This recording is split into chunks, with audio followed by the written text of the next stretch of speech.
จักปีละเปิด20 กว่าปีแล้วเนาะส่วนรวมทุกรวมทุกอย่าง50,000เนาะตัวถ้วยมีอัน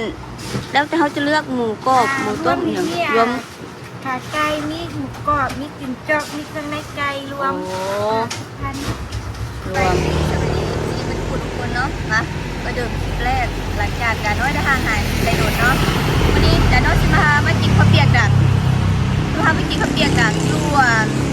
สีเมืองเนาะข้าวเปียกเตาฟืนสีเมืองทุกคนเดี๋ยวไปซิมกันว่าจะแซ่บก่อนเนาะถ้าเขาจะอยู่ในซอยเด้อติดกันกำแพงวัดสีเมืองเลยนี่เนาะร้านข้าวเปียกสีเมืองทุกคนแต่น้อยสิพามาเบิ่งเนาะมาซิมข้าวเปียกกันเนาะทุกคนนี่เป็นเตาฟืนมีหมูกรอบหมูต้มมีไข่ขาไก่เนาะมีไก่แต่มีไก่มีครบเนาะเดี๋ยวสอบถามเจ้าของห้างน้อยหนึ่งเนาะ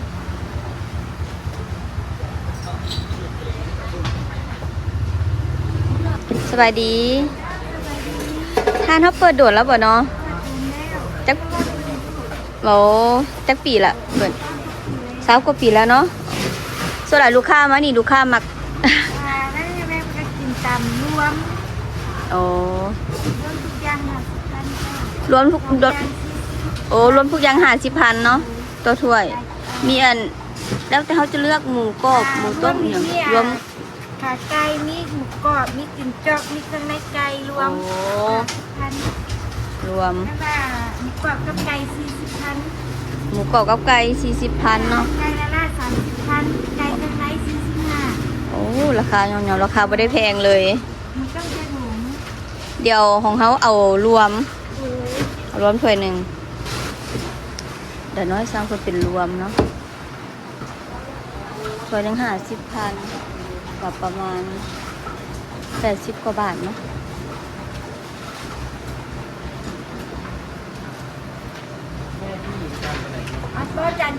นี่กินทุกอย่างเลยรวมเพิ่นก็จะลวกเส้นการ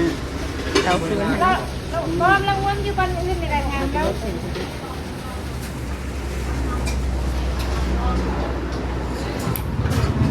คือของเขาบอก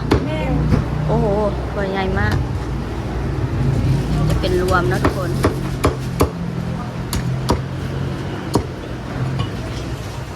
นี่จะไปดูนะเราเริ่มเลย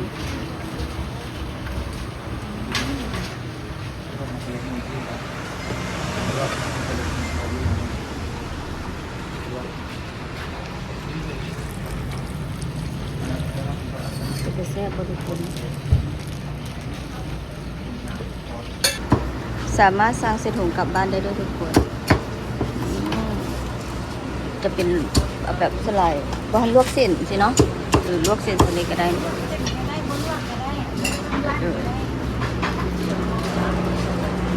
ถั่วบางใหญ่เลยทุกคนคนละคนละทุกคนละมืออีก2 คนก็ได้เนาะเอารวมเพื่อ50,000โคตรคุ้มเลยได้บักอะไรได้ทุกอย่างของเลย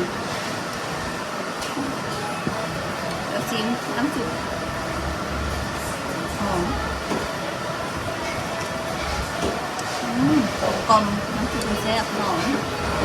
เขาบุกกลุ่มก็ได้เนาะคือแต่ว่าเดี๋ยวน้องมากลุ่มมันจะแซ่บกลมดีกินหวาน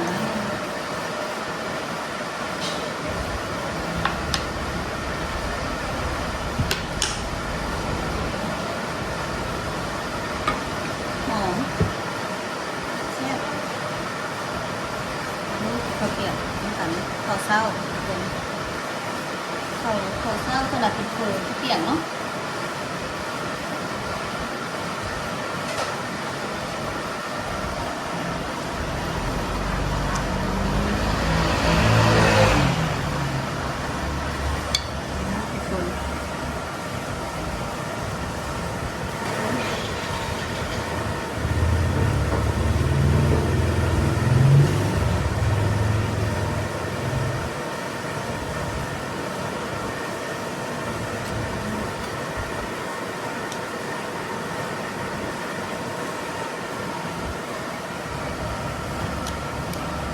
สื้อผ้าโต๊ะขาหนึ่งเลย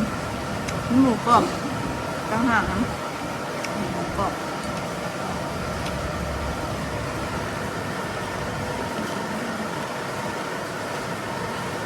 แล้วน้ำซุปมันกับเจ้าหอมเข้มข้นก็ถาปรุงมาได้นะทุกคน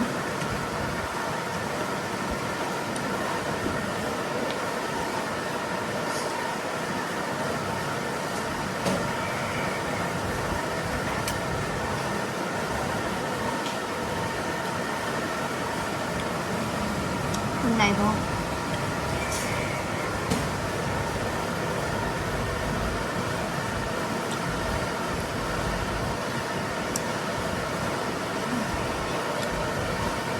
ไข่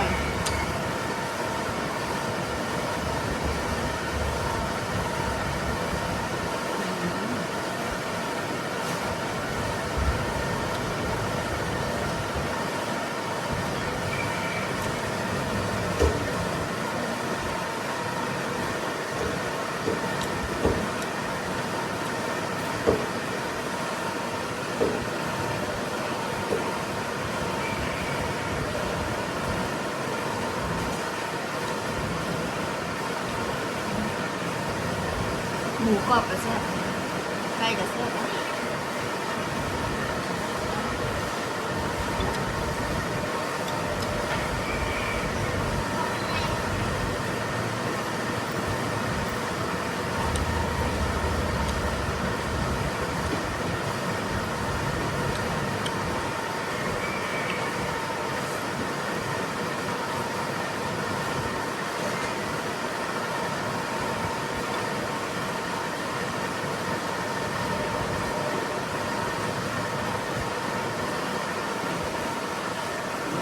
อันนี้แมนข้าวเปียกติ่นจอกหมูเนาะทุกคนถ้วยน้อยราคา 35,000 กีบแล้วโคตรคุ้มเลยถ้วยน้อยๆนึงก็ได้ปลากระหลายแล้วเนาะตอนได้ตอนวันใหญ่เลยเน้นๆบรรยากาศกับบรรยากาศแบบเมืองเก่าสมัยกี้เนาะแบบที่เงินไม่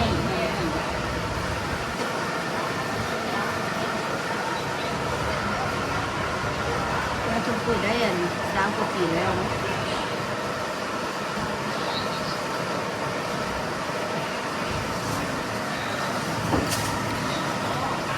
น้ำซุปหอม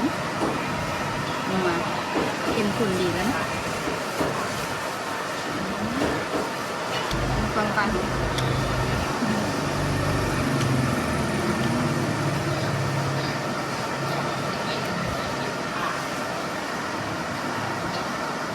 เพื่อเลย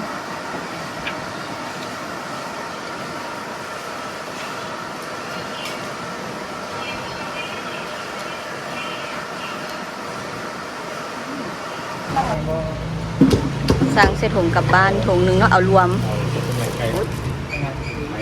ได้ครบหมดทุกอย่างเนาะรวมเนาะคือกันกับบันเว้ยแมนเบิ่งตอนเน้นๆเนาะทุกคนเด้อใครมาพิเศษก็สั่งพิเศษโลดเนาะกินได้2 คนนี่สบายทุกคนมีตอนเลือดอย่างนำเด้อเส้นกะเอาเมื่อลวกเองเนาะลวกก็เสียบได้ด้วยเจ้าอ๋อโดยลวกผู้ใดมากแต่หมูกรอบก็สั่งเป็นหมูกรอบได้ดอก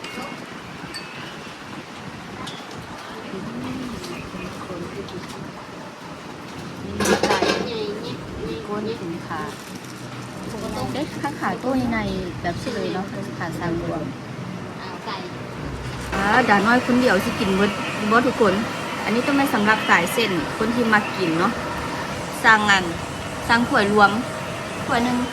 50,000 กีบโอ้โคตรคุ้มเลยทับห้องอิ่มแต่ว่าด่าน้อยนี่น่าจะกินบ่หมดคนเดียวตัวแซ่บคุณนะเดี๋ยวขาไก่ขาตู้ของไง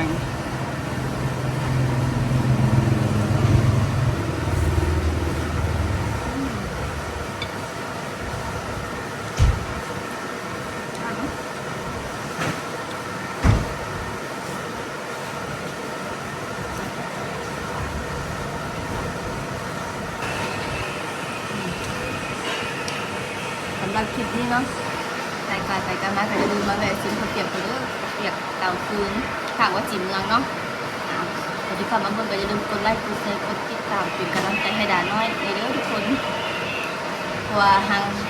างหายหน้าไปดูเติมเนาะหากมีเวลามาถ่ายคลิปตัวนี้แต่เราสัญญาเลยว่าจะถ่ายคลิปให้ FC เบิ่งทุกมื้อเลยเขากับมาติดตามมา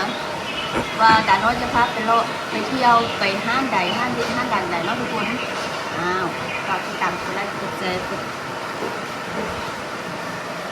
เห็นดันให้เด้ออย่าลืมติดตามกันเด้อข้างในเน้นๆเลย